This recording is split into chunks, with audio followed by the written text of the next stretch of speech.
Bonjour à tous. Bonjour. Merci d'être venus. Ici assez fort. Ah ça, oui, on fait une petite référence à un film connu pour les plus anciens. Donc merci d'être venu assister à ce talk sur WSL ou quand Windows rencontre Linux. Donc on va faire un petit début avec un sondage. Qui travaille sous Windows ici déjà? Donc la majorité. Voilà. Qui est sous Linux? Ah, quand même. Qui est sous Mac? Il n'y en a pas beaucoup, mais ils ont dû se tromper de salle, ça doit être pour ça.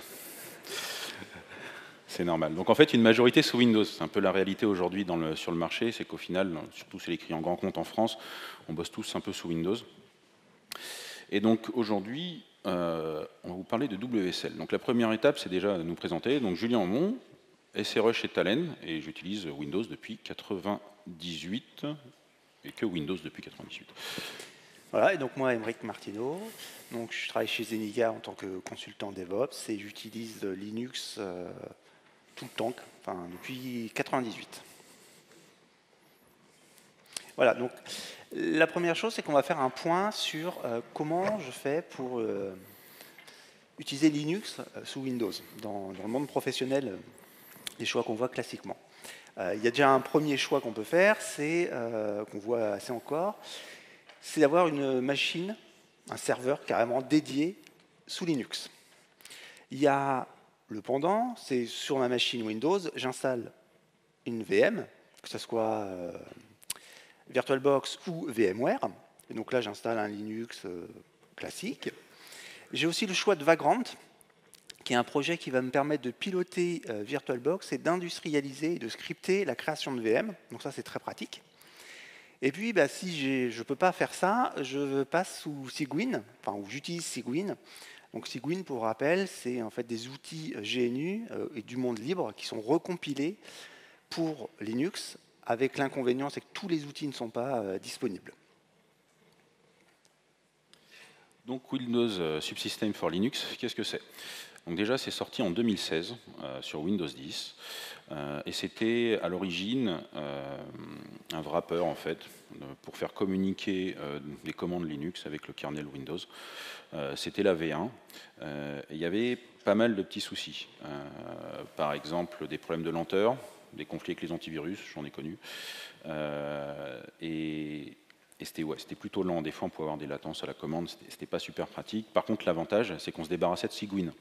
Ça, c'était bien. Et on avait accès à toute la bibliothèque de binaire Linux, quasiment. Donc, très pratique. Mais donc voilà, comme je le disais, c'était non compatible à 100% avec Linux. Il y a des problèmes de perf. Voilà. Et en 2019, Microsoft présente la version 2 de WSL. On garde les mêmes bases, enfin le même principe. Par contre, on change complètement l'implémentation. Là, on n'émule plus un noyau Linux, on lance carrément un noyau Linux dans une machine virtuelle. Avec une petite différence, c'est que cette machine virtuelle, on a ce qu'on appelle une machine virtuelle légère, et qui permet en fait de faire des appels directs au noyau NT. Donc le noyau NT étant le noyau de Windows. Voilà. Donc voilà comment l'architecture en fait qui y a sous-jacente. Donc on a le noyau NT, on a notre Windows, en fait c'est notre Windows qui est classique, hein. Donc on a notre interface graphique et tout ça. Et puis dessus on va activer l'hyperviseur. L'hyperviseur, lui, donc, va faire tourner un noyau Linux. Ce noyau Linux, c'est un noyau qui est fourni par Microsoft. Donc il y a les sources. Pourquoi c'est Microsoft qui le fournit? Tout simplement, ils vont patcher ce noyau Linux pour ajouter les commandes, qui sont quand même très bas niveau, si vous regardez, pour dialoguer avec l'hyperviseur.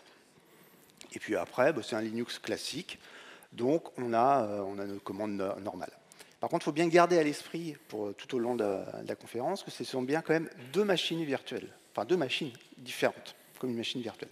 Ça veut dire que si j'active par exemple le firewall sur Windows, il ne fonctionnera pas sous Linux. Pour améliorer, si vous avez déjà utilisé en fait VirtualBox ou VMware, vous avez pu constater que pour le partage de fichiers, c'est possible, mais que dans un seul sens généralement. Donc je vais dire que je partage des dossiers Windows vers Linux. Et puis, tout ce que je vais faire sur ces dossiers Windows, les gestions des droits n'est pas implémentée. Donc ça, c'est un peu un problème. Et là, ce qui est bien, c'est que Windows a utilisé le protocole 9P. Alors c'est un vieux protocole qui date des années 80, qui a été mis au point par les laboratoires Bell, qui permet de partager des fichiers à travers un cluster de façon très performante, et notamment en plus qui permet de transmettre les droits. Donc voilà comment ça marche. Finalement, Linux et Windows vont discuter comme deux machines différentes via le réseau, via le protocole 9P. Évidemment, ça marche pas. Ça marche plus, la petite... Non, attends. Ah, ça y est. J'avais perdu Internet. C'est pas pratique. Hop. Donc, quelles distributions sont disponibles aujourd'hui dans le Microsoft Store? Donc, vous allez avoir des classiques, Fedora, Debian, Alpine, en minimaliste. Et la plus connue, et qui a été vraiment le premier à arriver sur WSL 1, c'est Ubuntu. Il y a un vrai partenariat entre Canonical et Microsoft. Vous avez du Kali, si vous voulez faire de la sécurité, ou du hack, au choix, ça dépend de quel côté vous êtes de la barrière. Et il y a aussi des distribs payantes. Si vous voulez une CentOS, ça existe, mais elle est payante. Voilà. Donc, il y a du choix, et il faut savoir aussi que si vous ne trouvez pas votre distrib, vous pouvez la faire vous-même. Il y a des outils pour pouvoir faire soi-même ces distribs. Vous pouvez même, on en parlera après, un petit exemple, mais partir d'une image Docker et de en faire une distrib WSL. Et donc là, on va partir sur une petite démo. Hop là. Alors, c'est...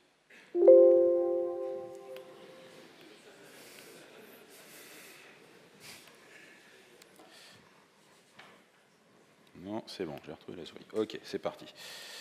Donc la première, voilà, donc là, un CMD. La première chose à regarder, vous avez la commande WSL, WSL-H. Vous allez avoir l'intégralité des commandes qui sont utiles. Donc on va en faire quelques-unes. Donc une première qui est très intéressante, c'est le WSL-L. Donc c'est pour lister les distribs que vous avez sur votre poste. Donc là, vous voyez que j'en ai deux. Debian, qui est ma distrib par défaut, et Kali Linux. Si j'ai envie d'un peu plus d'informations, ça peut être utile, je vais rajouter le "-v". Et là, je vais avoir, donc toujours, je vais pouvoir retrouver que la Debian, c'est ma distrib par défaut avec la petite astérix, si elle a son état, donc running, et sa version. Donc là, vous pouvez voir que j'ai des versions sur le poste. La chose suivante que je vais vous faire, ça va être de mettre... La première chose à faire, qui est importante, avant d'installer une distrib, c'est de mettre WSL en version 2. Quand vous le déployez sur Windows 10 par défaut, il était en version 1. Alors, il y a eu des modifications dernièrement. Voilà, maintenant ça a changé. Ça a changé. Depuis, je crois que c'est juin.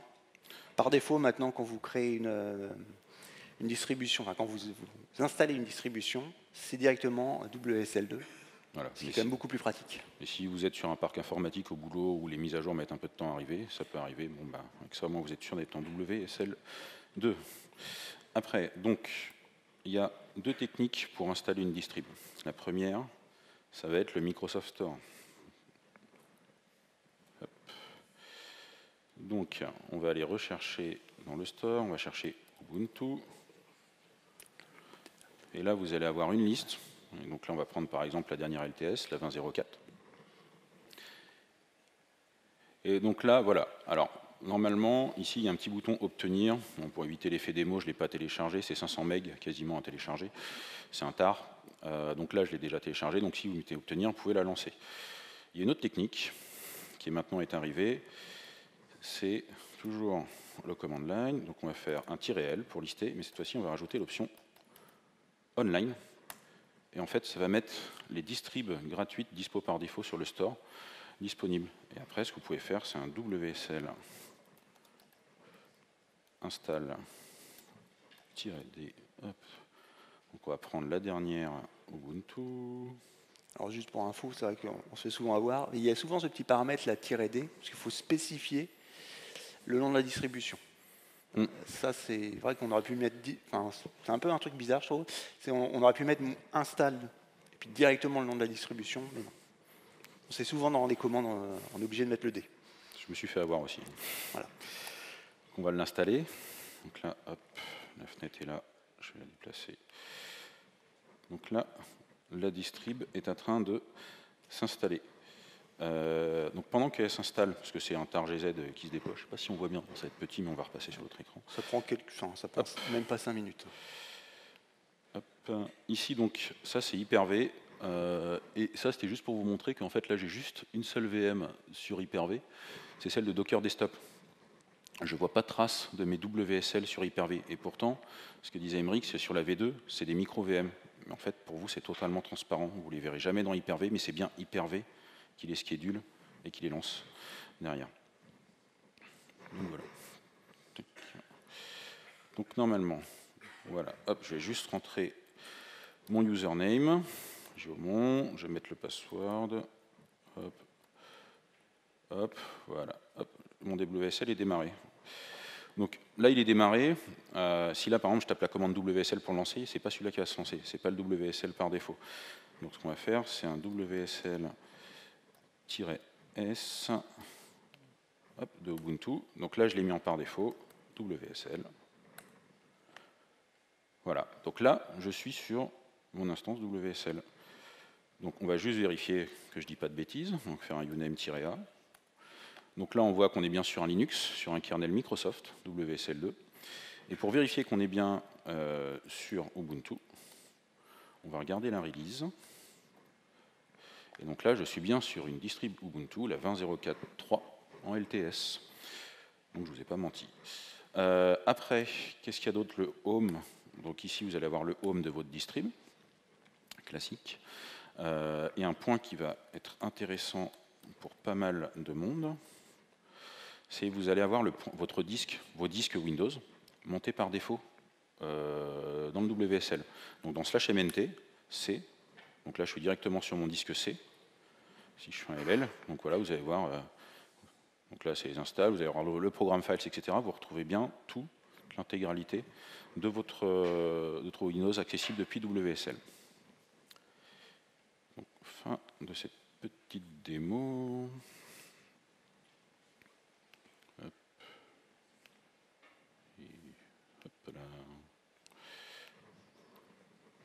Voilà, donc là maintenant on va vous présenter en fait tous les petits trucs et astuces qu'on a mis en place, moi et Julien, dans notre quotidien pour nous faciliter la vie. Donc la première, ça va être de scripter votre configuration. Bon, bah, ça, je pense que les habitués le font, il y a des gens qui le font avec Ansible, etc., sur Linux, de scripter la configuration de votre WSL. Comme ça, vous pouvez le détruire, si vous avez envie, très rapidement le recréer. Ça permet de mettre à jour, si vous avez besoin de mettre à jour tous vos binaires, au moins vous êtes sûr de partir d'une bonne base avec ça. Donc très pratique, ça moi je l'ai fait et ça marche bien. Voilà. On vous conseille, alors vu qu'on a vu qu'il y avait le point de montage qui était automatique, alors on met du disque C, hein, mais c'est si vous avez un disque D, un disque A, il est aussi monté automatiquement. Ça va être très pratique de pouvoir utiliser justement cette variable $home et de faire des liens symboliques vers les configs que vous avez, config Kubernetes, Terraform et tout ça, et vous faites un lien symbolique vers justement le point de montage /mnt, on sait user et tout ça.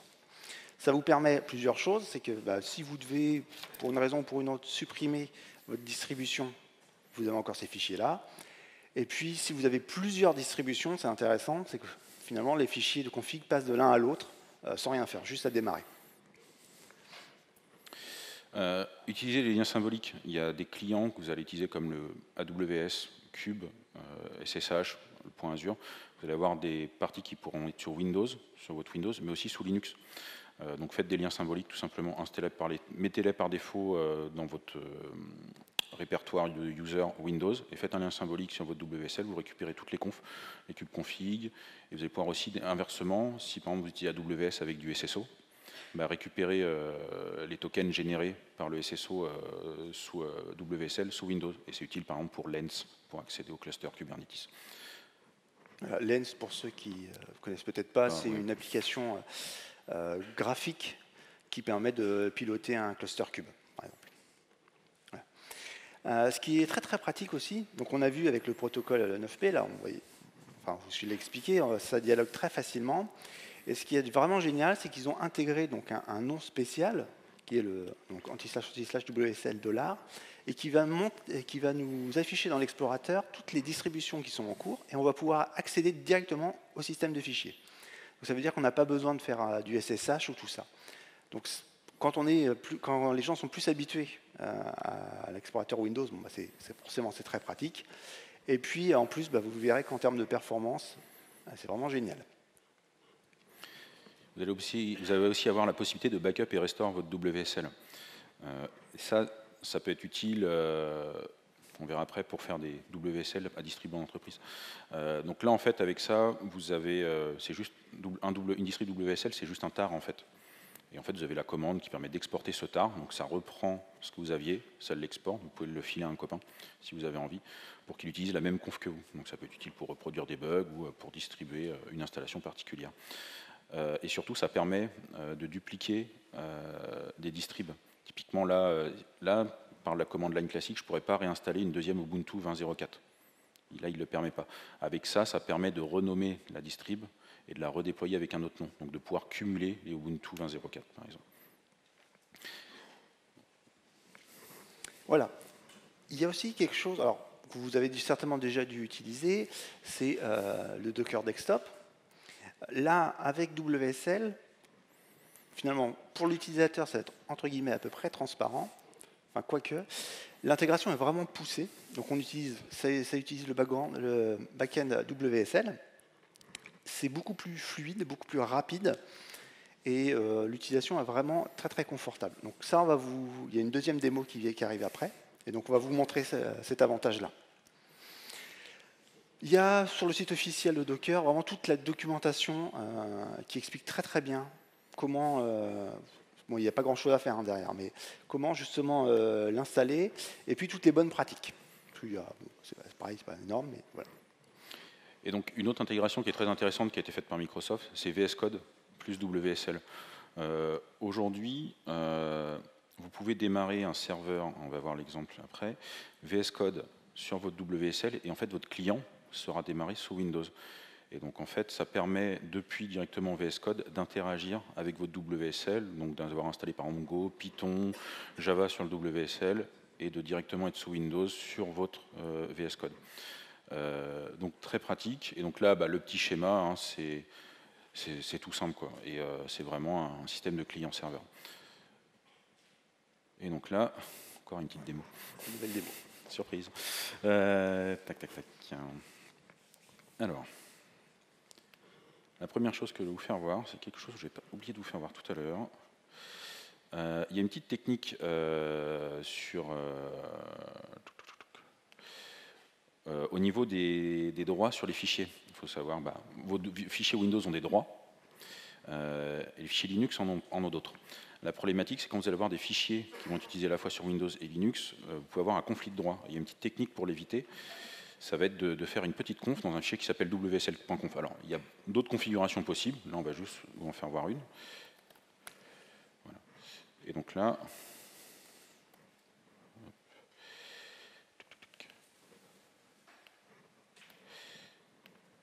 non.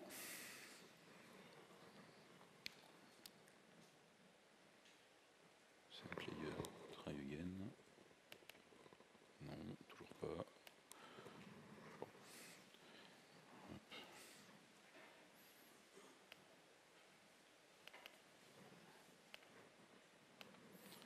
Donc voilà, l'automount, ça c'est au niveau, ça va être une option pour Windows, ça veut dire qu'en fait les droits Linux vont être mis dans les métadatas des fichiers Windows. Donc il n'y aura plus de collision entre vos droits Windows et vos droits Linux.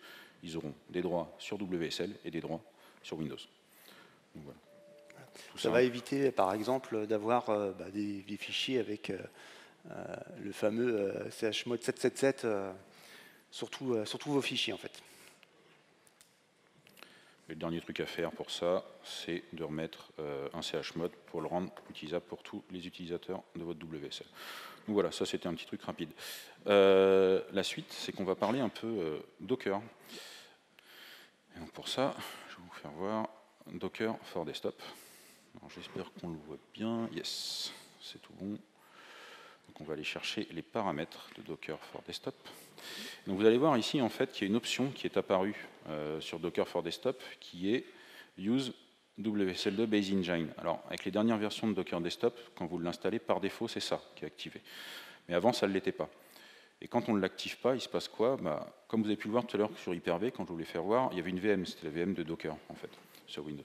Et donc là, on voit qu'elle avait 6 vCPU, enfin 6 CPU, 2 Go de RAM, etc. Donc ça pouvait être problématique, c'est qu'on avait vraiment une scission entre la VM et Docker et le PC. Et la VM prenait pas mal de ressources.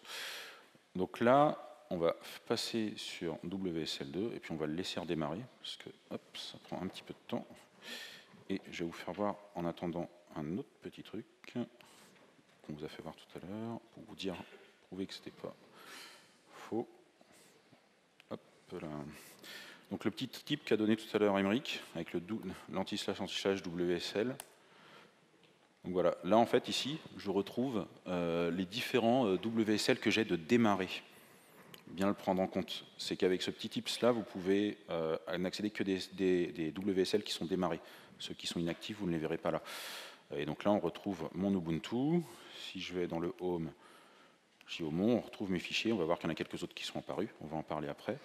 Et après, si vous voulez voir en statique, il y a un autre endroit où c'est possible, mais qui est un peu plus compliqué et un peu plus sioux à trouver. Vous allez voir l'adresse. C'est profond dans votre répertoire Home. C'est très loin. Et là, vous allez retrouver en fait votre file system. C'est là qu'il est stocké physiquement sur votre PC. C'est son emplacement physique. Après, si on veut regarder, on peut remonter. Merci. Hop là. On peut retrouver normalement celle de Canonical qui va être la. Je sais pas où elle est. Non, bon, je la retrouve pas. C'est pas grave. Donc voilà. Donc là, vous avez accès à tous vos WSL, mais c'est pas simple de les trouver. Donc je vous déconseille de le faire. C'est pas le plus simple. Revenons-en à Docker. Donc normalement, voilà, Docker est démarré, mais pas Kubernetes. Il va mettre un petit peu de temps, Kubernetes, il doit repouler les images. Et donc on va regarder le résultat sur notre WSL.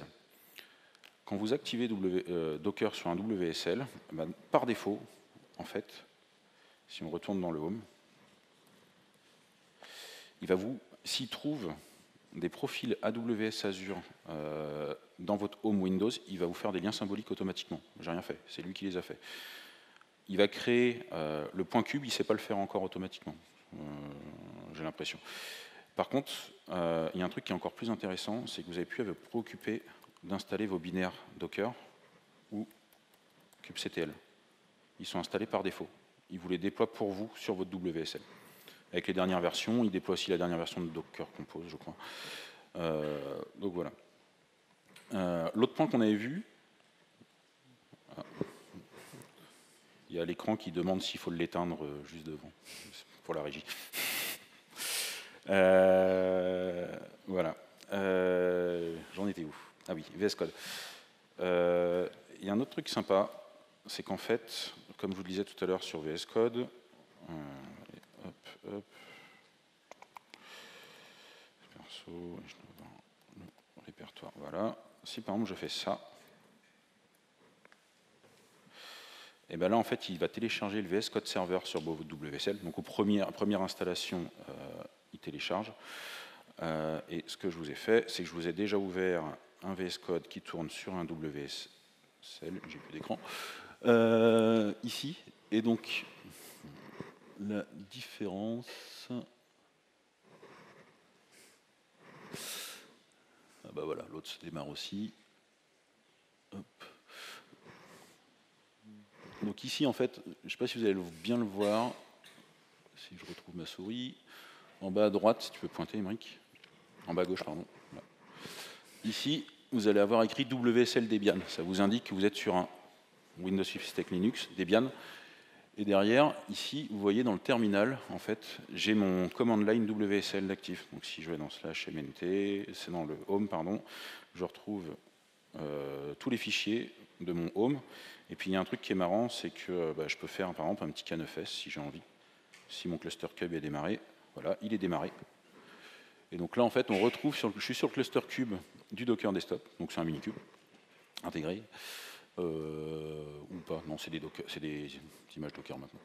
Mais, et donc là, je retrouve tous mes pods système de cube, et je suis dedans. Donc voilà, et après, sur VS Code, vous allez pouvoir compiler, vous allez pouvoir ouvrir, splitter, si vous avez envie, ouvrir des nouveaux terminaux bash, etc.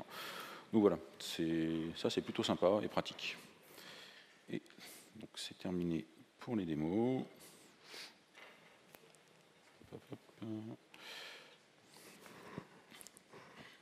Voilà, donc maintenant on va vous présenter quand même WSL, c'est très bien, mais il y a forcément des limitations. Donc là on va vous présenter toute une série de limitations qu'on a rencontrées et qui peuvent parfois être un peu gênantes, et surtout comment y remédier.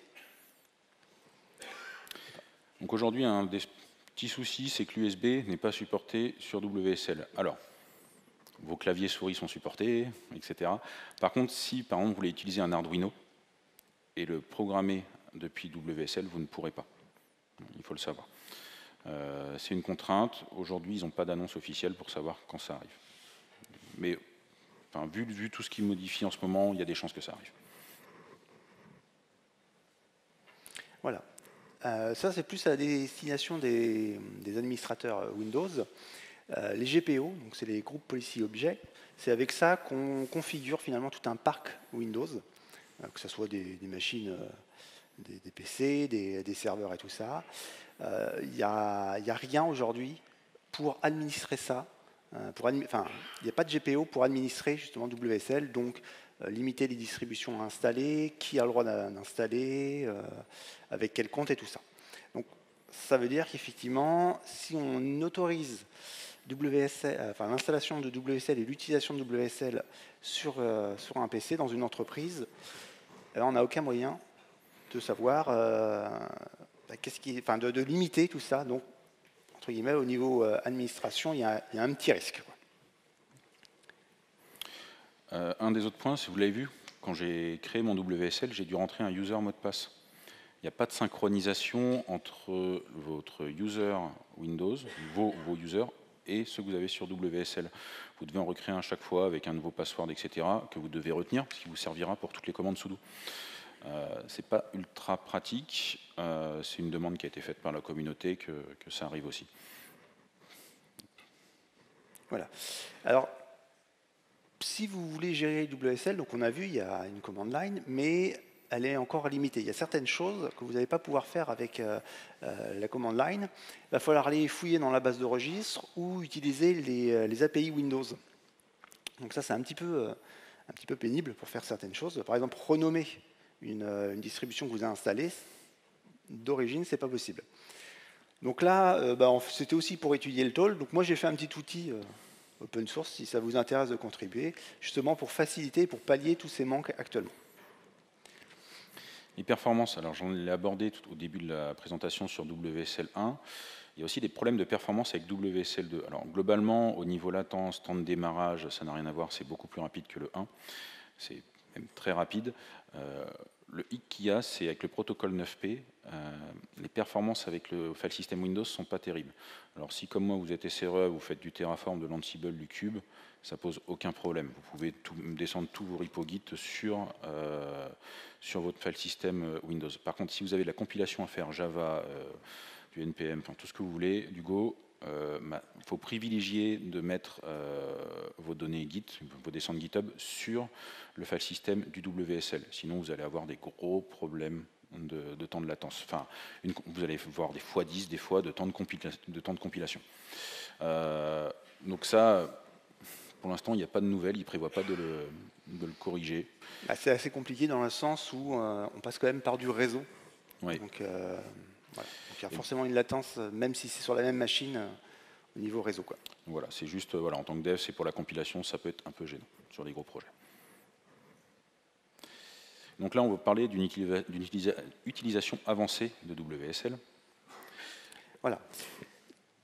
Donc on a vu que le noyau était fourni par Microsoft, donc on a installé du coup une distribution, mais à aucun moment finalement, certes c'est Microsoft qui fournit le noyau, mais comment on fait le lien? Il faut savoir qu'on peut choisir en fait dans un fichier de configuration quand il lance un WSL, c'est lui qui va finalement lancer le noyau Linux.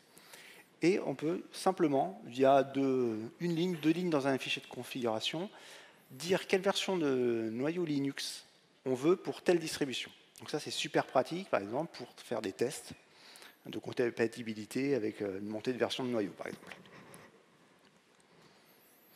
On peut aussi limiter les ressources, parce que ça, on a vu un peu, mais assez rapidement.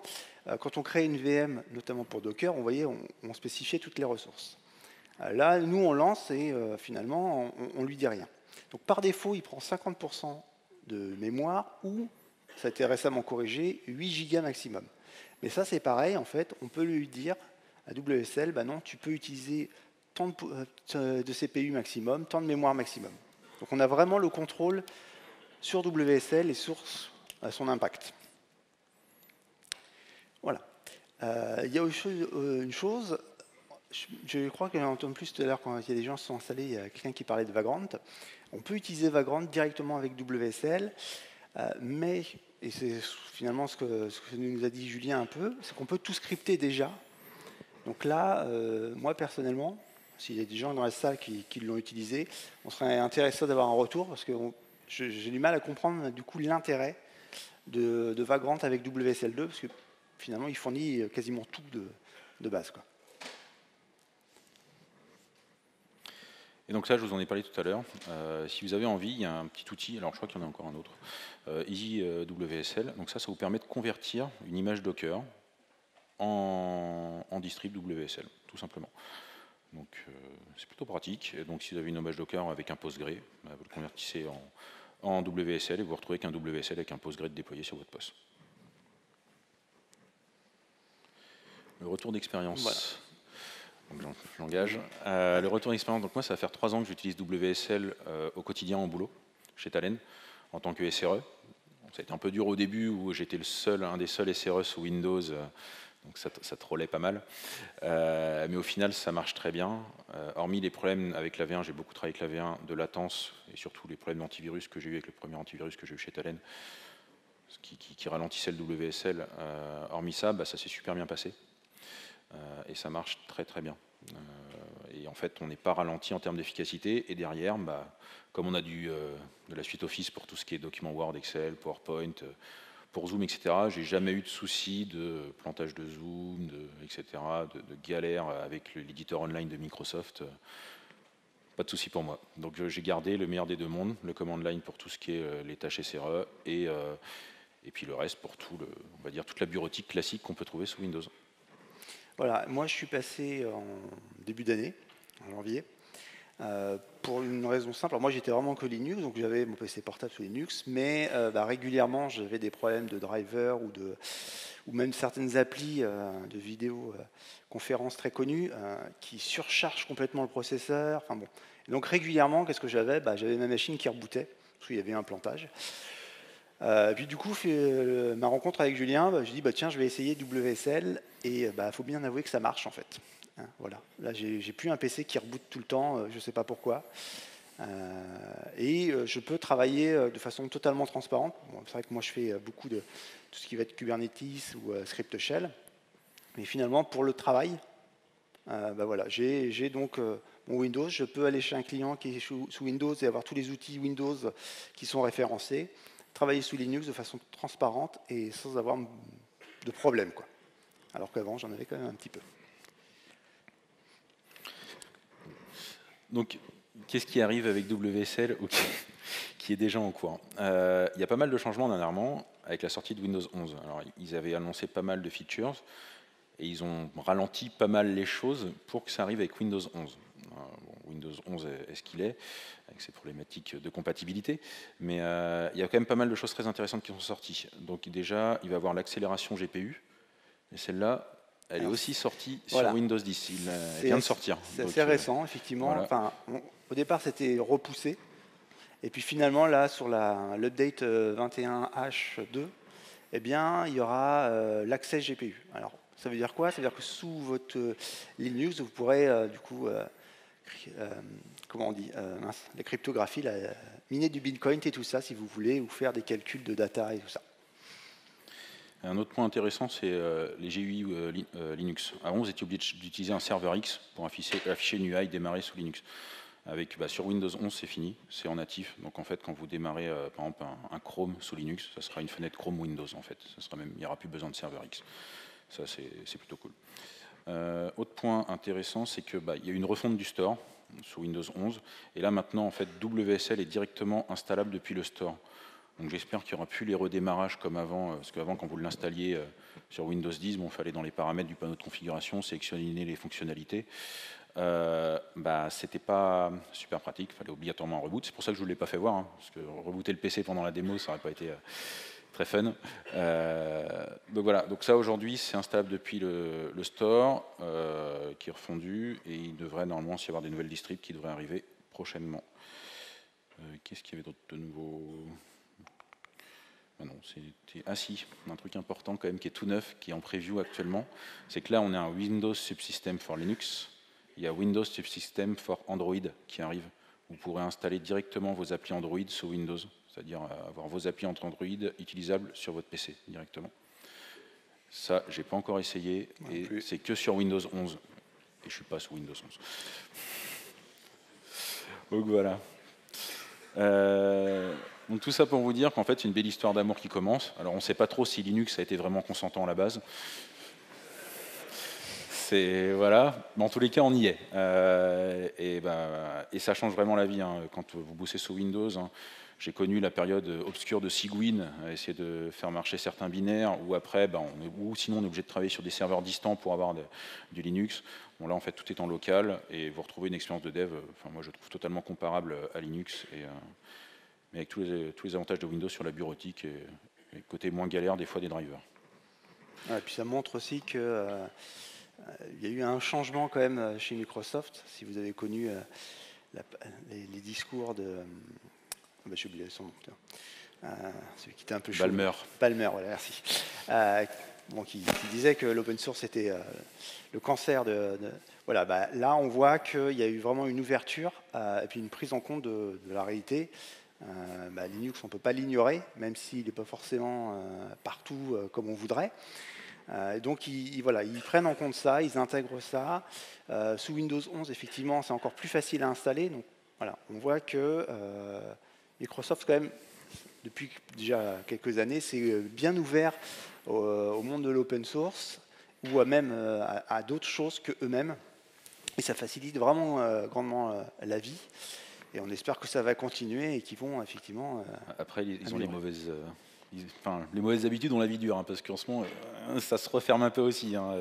Ils referment certaines choses. WSL, vous ne trouverez jamais le code source. Il n'est pas libre du tout. Alors non. Ouais, si vous creusez comment ça fonctionne, c'est un petit peu compliqué de trouver facilement de la doc ou des explications de comment ça marche. Si vous cherchez des schémas, comme on vous a fait voir, en fait, il y en a plein, ils sont faux sur Internet. Ça ne peut pas marcher, c'est pas logique. Il y a des petites erreurs, en fait. Voilà, c'est un peu obscur. Voilà. Donc là, ils ont toujours aussi leur pendant un peu négatif. Et puis avec Windows 11, c'est un peu frustrant, parce qu'effectivement, si on a, par exemple, chez moi, mon PC perso, il est de 2016, je ne vais pas l'installer dessus aujourd'hui. Mais bon, vu ce qui se passe dernièrement, ça traîne s'ouvrir petit à petit quand même.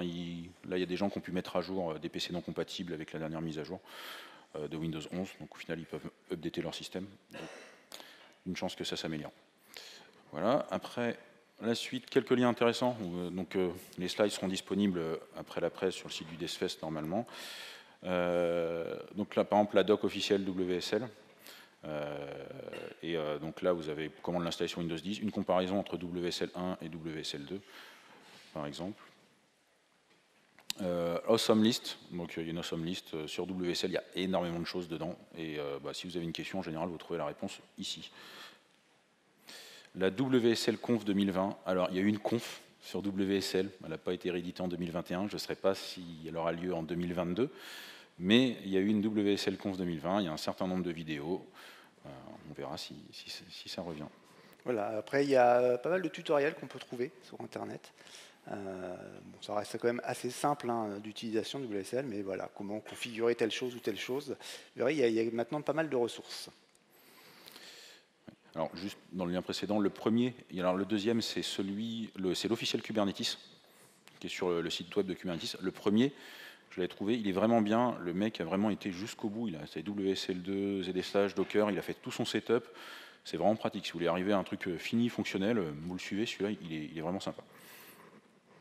Voilà, donc si on veut plus d'informations aussi, donc il y a tout ce qui est les notes de publication de WSL. Donc c'est là où vous allez voir quelles sont les nouveautés vont sortir avec. Alors c'est là où c'est un peu compliqué, c'est que c'est en fonction de votre build, la version de build Windows, que vous avez les nouveautés. Voilà. Ce n'est pas toujours évident à comprendre comment ça marche.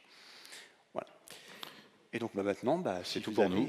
des questions, sinon c'est pas grave. On a le temps pour une ou deux questions.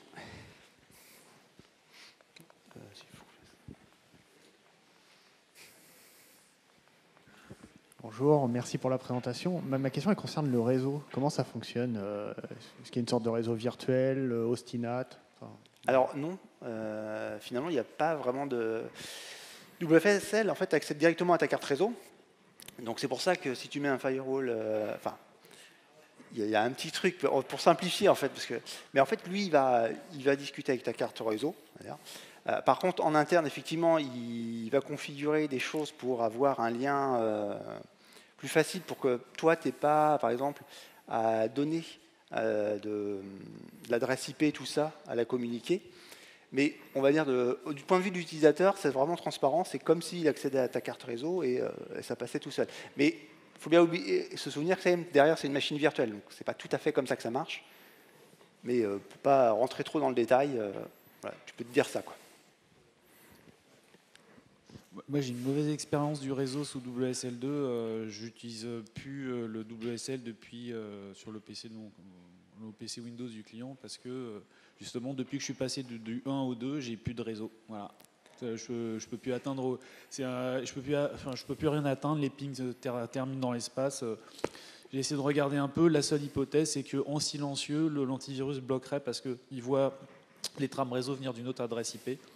Mais effectivement, il y a bien quand on regarde la conf de Windows, on voit bien qu'il y a une grosse bidouille pour intégrer la VM en fait. Et justement, j'espérais un petit peu comprendre, mais je ne sais pas si vous avez des billes là-dessus.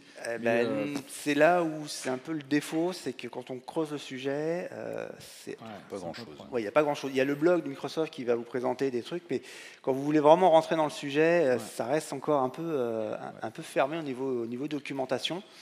Après, ça évolue énormément, donc on peut se dire c'est encore en version de dev des fois. Donc effectivement, il y a des choses. Mais par exemple, sous WSL2, quand tu l'actives, tu peux faire du Wireshark, tu peux sniffer le réseau. Donc c'est aussi pour ça que ça peut poser des problèmes d'admin. Ouais. C'est que du coup, vu que tu peux être root, tu peux installer ce que tu veux sur ton WSL. Et puis après, c'est open bar, quoi. Mais oui, surtout quand il y a le passage de WSL1 au WSL2, il y a effectivement des fois des problèmes. Il y a pas mal de gens qui ont rencontré ton problème. Ouais, et puis en plus, il n'y a pas de vraie réponse sur Internet. Il y a 1 million de réponses. Et on trouve des gens qui disent « Ah ouais, moi ça a marché. Ouais. J'ai essayé tous les mois, ça a marché différent. Il n'y en a aucun qui marche pour moi. Et il y en a d'autres qui sont dans le même cas. » Voilà, ça reste encore en évolution. Et voilà. C'est la problématique en entreprise, quoi. Donc des fois, ils vont bloquer des choses dont tu n'as pas la main dessus. Et c'est compliqué. Mais il y a sur la doc de WSL, vous pouvez regarder, ils ont prévu des features orientées entreprise sur WSL, justement. C'est pas encore le cas, donc aujourd'hui, moi je l'ai pas encore entendu beaucoup, mais il ne faudrait pas être surpris à un moment que certains admins 6 bloquent WSL sur vos postes, quoi. Parce que, comme il l'a dit, ça peut être une faille de sécurité sur un poste aujourd'hui. Oui, aussi, ouais. Voilà. Oui. C'est un peu le problème. Mais voilà. Ouais. Il y avait une question là-bas, souvent, si tu veux. Dernière question. Ouais.